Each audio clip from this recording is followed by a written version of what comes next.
मेरा नाम विकास है। यूं तो मैं 32 साल की होने वाली थी, पर आज भी किसी हूर से कम नहीं लगती थी। खूबसूरत चेहरा, तीखे नैन नक्श, गोल मटोल आंखें, पतले पतले होठ, सुराही सी गर्दन, गठीला बदन और ऊपर से खनकती आवाज मेरे हुस्न में चार चांद लगा देती थी। मैं खुद को सजाने संवारने में कोई कसर नहीं छोड़ती थी। मेरे पति विकास ने जब मुझको पहली बार सुहाग रात पर देखा था तो उसकी आंखें फटी की फटी रह गई थी। जब 20 साल की उम्र में मैं दुल्हन बनकर ससुराल आई थी तब गांव भर में मेरी खूबसूरती की चर्चा हुई थी। पास पड़ोस की बहुत सी लड़कियां हर रोज अपनी नई भाभी को देखने पहुंच जाती थी। वे एकटक मुझको देखती रहती थी। जब मेरी खूबसूरती को लेकर तरह तरह के सवाल जवाब करती तो मैं हंसकर बोलती, धत तेरे की यह भी कोई बात हुई। विकास ठहरा एक देहाती लड़का, बहुत ज्यादा पढ़ा लिखा तो था नहीं, पर गाड़ी मैकेनिक का काम अच्छा जानता था। उसी के चलते तकरीबन 10,000 महीने वह कमा लेता था।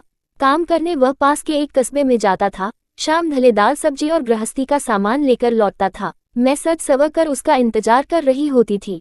अगर कभी राजेश को देर हो जाती तो मैं उसे उलाहना देते हुए कहती, देखो जी, हम पूरे दिन आपके इंतजार में खड़े रहते हैं पर आपको एक बार भी हमारी याद तक नहीं आती। ज्यादा सताओगे तो हम अपने मायके चले जाएंगे। ये सुनकर राजेश मेरी जी हुजूरी करने लग जाता था। मैं मान भी जाती थी। गर्मा गर्म जलेबी मेरी कमजोरी थी। विकास घर वालों से छिप छिपाते थोड़ी जलेबी अक्सर ले आता था। वक्त तेजी के साथ आगे बढ़ता गया। 5 साल बाद घर में 2 बच्चे भी हो गए। फिर शुरुआत हुई उनकी पढ़ाई लिखाई की। गांव में बहुत अच्छे स्कूल तो नहीं थे, इसलिए मैंने विकास को कस्बे में जाकर रहने के लिए राजी कर लिया। कस्बे में आकर विकास पूरी तरह काम में रम गया। अब उसे पहले से ज्यादा मेहनत करनी पड़ रही थी। किराए का घर, मोल तोल का सामान, बच्चों की फीस, ऊपर से गांव में माँ बाप के लिए भी कुछ न कुछ भेजने की चिंता हमेशा विकास को खाए रहती थी। वह ओवर टाइम भी करने लगा था। जिंदगी की भाग दौड़ में विकास कमजोर होने लगा था। अब उसमें पहले जैसा जोश व ताजगी नहीं बची थी। वह खा पीकर रात में जल्दी सो जाता था।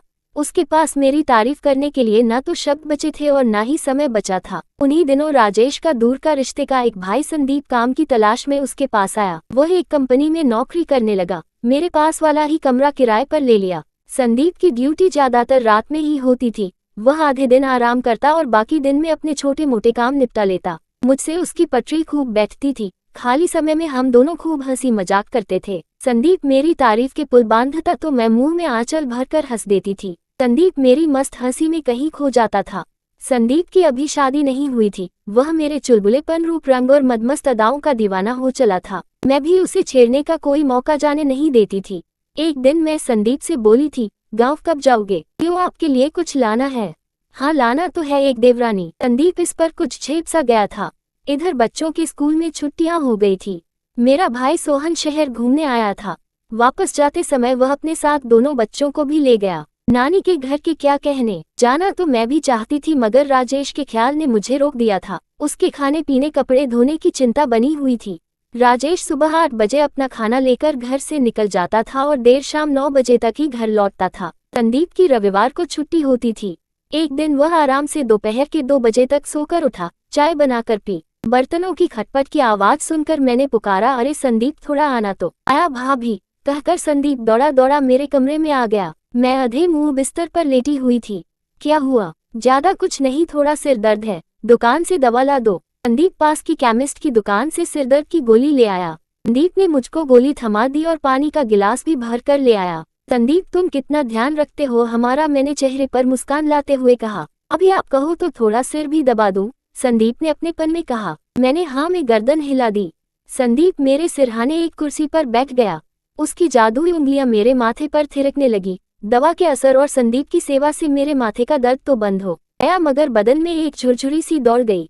अब एक अजीब सा खिंचाव मेरे मन में आ गया था। मैं बड़ी मुश्किल से खुद को रोक पा रही थी। मैंने बंद आंखों से ही कहा, ठीक है संदीप, तुम्हारा शुक्रिया। अरे शुक्रिया कैसा भाभी, अपने ही तो काम आएंगे।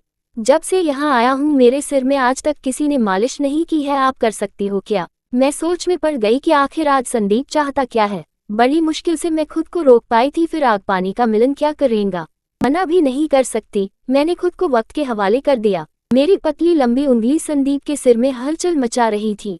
वह धीरे धीरे सुध बुध खो रहा था।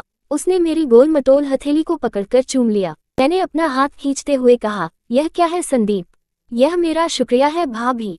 मैंने रोमांटिक होते हुए कहा, बस इतना सा शुक्रिया। संदीप ने मुझको अपने सामने की ओर खींच लिया और मुझको को अपनी बाहों में भर लिया। फिर मेरे गालों को चूमने लगा। धीरे धीरे हम दोनों एक दूसरे में समा गए। फिर हम दोनों एक दूसरे से अलग हुए और एक दूसरे को देखकर मुस्कुराते हुए बैठ गए। आज मैं बहुत खुश थी। संदीप वापस अपने कमरे में चला गया।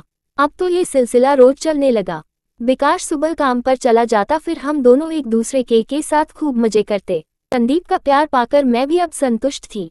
1 साल बाद संदीप के घर वालों ने उसकी शादी करा दी और वह शहर छोड़कर चला गया। उसकी याद में कुछ दिनों तक मैं बहुत रोई थी। धीरे धीरे मैं भी संदीप को भुलाकर एक नई शुरुआत करने लगी।